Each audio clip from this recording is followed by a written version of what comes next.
Sesudah melakukan mediasi dengan korban sehingga terjadi kesepakatan perdamaian, Kapolsek Seberang Ulu 2 Palembang melakukan restoratif justice terhadap MA, tersangka maling barang bekas dengan total kerugian Rp300.000.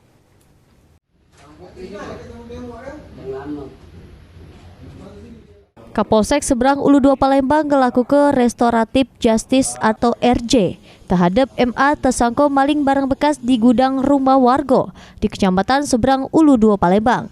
Kapolsek Seberang Ulu 2 Palembang Kompol Dedi Rahmat Hidayat ngatoke restoratif justice ini dilakukan sesudah adanya mediasi antara keluarga tersangka dengan korban sehingga terjadi kesepakatan berdamai.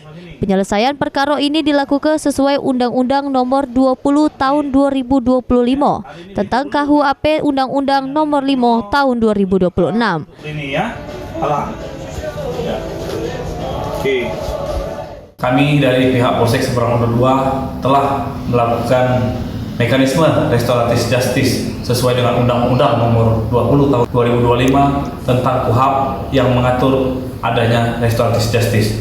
Saat ini sudah kita kembalikan ke orang tuanya untuk dididik dan dibina.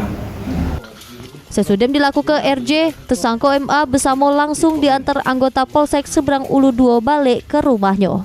Heru Wahyudi, PAL TV.